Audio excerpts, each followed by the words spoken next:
ሰላም ጤና ይስጥልን። የተወደዳችሁና የተከበራችሁ የቻናላችን ተከታታዮች የሰኔ 6 2018 ዕለታዊ ወቅታዊ ማህበራዊና ኢኮኖሚያዊ ትኩስ ሰበር መረጃዎችን ይዘንላችሁ ቀርበናል።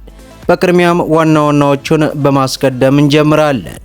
ከዛሬ ሰኔ 6 2018 ጀምሮ አዲስ በረራ ሊጀምር ስለመሆኑ የኢትዮጵያ አየር መንገድ በዚህ ሰዓት አስታውቋል።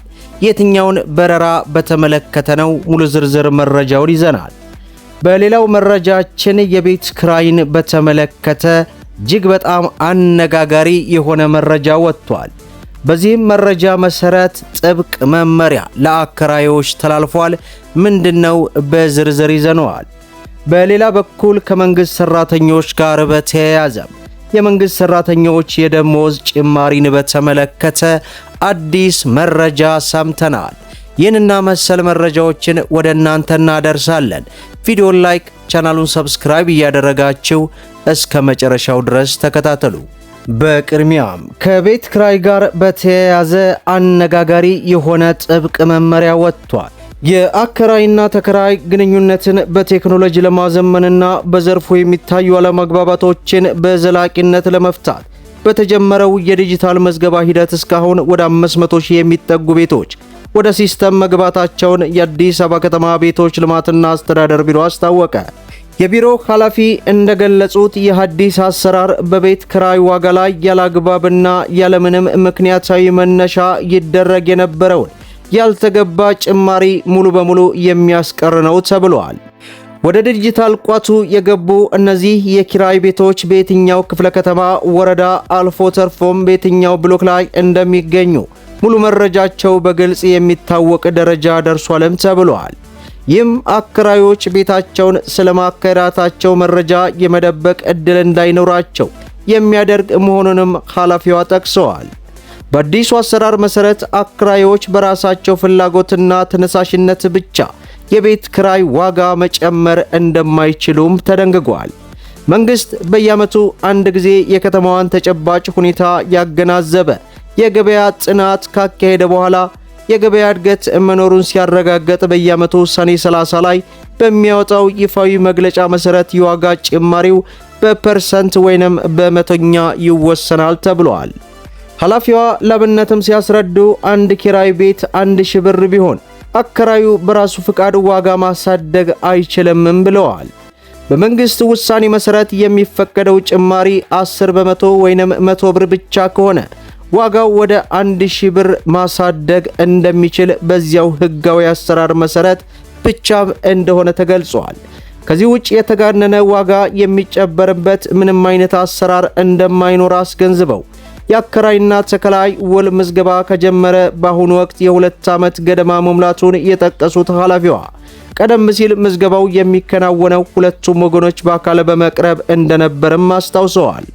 አሁን ላይ ግን ቤቶቹ ሙሉ በሙሉ ወደ ዲጂታል ቋት የገቡ በመሆናቸው እንግልትን ለማስቀረት የውል ማደስ ስራውን በኢንተርኔት ለማከናወን የሚያስችል ሰፊ ዝግጅት እየተደረገ ይገኛልም ተብሏል። በዚህም መሰረት አከራይና ተከራይ ዋጋ ሳይጨመርበት ባለው የውል ስምምነት መቀጠል ከፈለጉ ውላቸውን በኦንላይን በቀላሉ ማደስ ይችላሉም ተብሏል። የውል ጊዜው በማቃቱ ምክንያት ብቻ አከራዮች ተከራዩን አስወጥተው ሌላ ሰው በማስገባት ቢሞክሩ እንኳን ዋጋ ጨምረው ማከራየት የማይችሉ በመሆኑ ተከራዮች የተጋነነ የዋጋ ጭማሪ ይደረግብኛል በሚል ስጋት ሊገቡ እንደማይገባም ኃላፊዋ ጨምረዋል። በአሁኑ ወቅት የገበያ ጥናት ስራውን በንቃት እየተከታተለና እየተከናወነ እንደሚገኝ ገልጸው የመጨረሻው ውጤት እንደደረሰም ይፋዊ መመሪያዎች በተከታታይ ተግባራዊ መደረጋቸው እንደሚቀጥሉም ገልጸዋል። ተከራዮች መብታቸውን በደንብ ሊያውቁና ሊጠቀሙበት እንደሚገባ ኃላፊዋ ገልጸው አከራዮች ዋጋ ጨምሩ ስላሏቸው ብቻ ያለምንም ህጋዊ መነሻ ክፍያ መጨመር እንደሌለባቸውም አሳስበዋል። አብዛኞቹ ውሎች ጊዜያቸው የሚያበቃው ከሰኔ 30 በኋላ በመሆኑ በውል ስምምነት ውስጥ እያሉ ዋጋ መጨመር ፈጽሞ እንደማይችል በአጽንኦት መስጠት ይገባልም ተብሏል።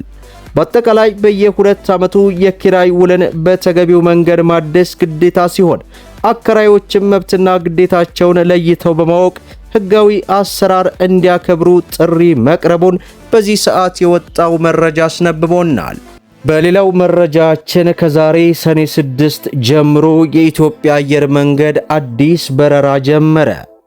የኢትዮጵያ አየር መንገድ ወደ ደብረ ማርቆስ ከተማ ቅድመ ምረቃ በረራዎችን ከዛሬ ሰኔ 6 2018 ጀምሮ እንደሚያደርግ አስታወቀ። አየር መንገዱ ወደ ደብረ ማርቆስ መጓዝ የሚፈልጉ መንገደኞች የበረራ ትኬትን በሁሉም የትኬት መሸጫ ቢሮዎች ማግኘት እንደሚችሉ ከዛሬ ጀምሮ ባሰራጨው መረጃ ላይ ገልጿል። ሆኖም አየር መንገዱ ወደ ደብረ ማርቆስ በሳምንት ስንት በረራዎች ለማድረግ እንዳሰበ ያልተገለጸ ሲሆን አዲሱ የደብረ ማርቆስ አውሮፕላን ማረፊያ ከ3 ሳምንት በፊት አንድ የሙከራ በረራ ማስተናገዱም ይታወሳል። በሌላው መረጃችን ከመንግስት ሰራተኞች የደሞዝ ጭማሪ ጋር በተያያዘ አዲስ መረጃ ተሰማ። የሕዝብ ተወካዮች ምክር ቤት ባካሄደው 5ኛ ዓመት 25ኛ መደበኛ ስብሰባው የገንዘብ ሚኒስትሩ አቶ አህመድ ሺዴ የፌዴራል መንግስትን የ2019 በጀት ዓመት ረቂቅ በጀት በተመለከተ ከምክር ቤቱ አባላት ለቀረበላቸው ጥያቄ ምላሽና ማብራሪያ ሰጥተዋል። ጥያቄውን ለምክር ቤቱ ካቀረቡት አባላት መካከል የአማራ ብሔራዊ ንቅናቄ ፓርቲን ወክለው የምክር ቤቱ አባላት የሆኑት ዶክተር ደሳለኝ ጫኔ ይገኙበታል። ዶክተር ደሳለኝ በጥያቄያቸው መንግስት ለ2019 በጀት ዓመት ለመንግስት ሰራተኞች የደሞዝ ጭማሪ ይደረጋል ወይ የሚል ጉዳይን በግልጽ እንዲታወቅም ጠይቀዋል። የምክር ቤቱ አባላት ጥያቄውን ባቀረቡበት ወቅት ባለፈው ዓመት የታዘብነውን አጋጣሚ በማስታወስ ባለፈው ዓመት ተመሳሳይ ጥያቄ ለምክር ቤቱ አባላት አቅርቤ የደሞዝ ጭማሪ የለም የሚል ምላሽ ከተሰጠኝ ከአንድ ወር በኋላ ጭማሪ ተደርጓልም ብለዋል። በመቀጠልም ዘንድሮስ ጭማሪ የለም ካሉኝ ከአንድ ወር በኋላ ጭማሪ ይኖራል ወይ ሲሉ በሚኒስትሩ አገላለጽ ላይ ያላቸውን ጥርጣሬ በፈገግታ የታጀበ ጥያቄ በማስከተልም ሰንዝረዋል። ለቀረበላቸው ጥያቄ ምላሽ የሰጡት የገንዘብ ሚኒስትሩ አቶ አህመድ ሺዴ መንግስት ቀደም ሲል በሁለት ዙር የደሞዝ ጭማሪ ማድረጉንም ጠቁመው ይሁን እንጂ በአሁኑ ወቅት በክልሎች በኩል በፐርሰንት ተሰርቶ የቀረበው የደሞዝ ጭማሪ ተመንና ለጉዳዩ ከተመደበው በጀት ጋር ባለመመጣጠኑ ምክንያት አሁንም ድረስ ተጨማሪ የማጥራትና የማስተካከል ስራዎች እየተሰሩ መሆኑን ሚኒስትሩ ለአባላቱ አስገንዝበዋል። በሌላው መረጃችን ጠቅላይ ሚኒስትር ዶክተር አብይ አህመድ እውቅና የሚያገኙት የጎርጎሮሲያኑ 2026 በሞሮኮ ማራኪስ ላይ በሚካሄደው ታዋቂ የአፍሪካውያን የአመራርና ቢዝነስ ጉባኤ ላይ መሆኑ ተዘገበ። ከጠቅላይ ሚኒስትር ዶክተር አብይ አህመድ ጋር የዛምቢያው ፕሬዝዳንትና የቀድሞ የአፍሪካ ህብረት ኮሚሽን ሊቀመንበር በሚካሄደው በዚህ ዙር ላይ 100 ታዋቂ አፍሪካውያን የአመራርና የቢዝነስ ጉባኤ በሞሮኮ ማራኪስ ላይ ክብርና ዕውቅና ከሚሰጣቸው ታዋቂ የአፍሪካ መሪዎችና ግለሰቦች መካከል ይገኙበታል። ጉባኤው በአህጉሪቱና ከአህጉር ውጭ ባሉ ሀገራት መሪዎች፣ ባለሀብቶች፣ ዲፕሎማቶችና ለውጥ ፈጣሪዎች ከፍተኛ ፍላጎት እያደገ የመጣውን ተሳትፎ ተከትሎ በማራኪሽ ሞሮኮ ከሰኔ 19 እስከ ሰኔ 21 ቀን 2018 እንደሚካሄድ የዝግጅቱ አዘጋጆች አስታውቀዋል። ይፋ በተደረገው ዘገባ መሰረት በዚሁ የሰላምና የጥብቅና ፋውንዴሽን ወደ 100 በጣም ታዋቂ የሆኑ የሰላም ፍንጭ ፈላጊዎች የአፍሪካ አጋር ጋር በመተባበር የሚዘጋጀው ይህ ዓመታዊ ጉባኤ ልቃትን ለማክበር፣ ፈጠራን ለማራመድና ኢኮኖሚያዊ እድገትን ለማስፈን፣ ድንበር ዘለል አጋርነቶችን ለማጠናከርና ዘላቂ ልማቶችን ለማስፋፋት የሚሰራ የአፍሪካ ግንባር ቀደም መድረኮች አንዱ መሆኑ ተገልጿል። ለዕለቱ ያስኩላችሁ ዕለታዊ ወቅታዊ ማህበራዊና ኢኮኖሚያዊ ትኩስ መረጃዎችን ይመስላሉ።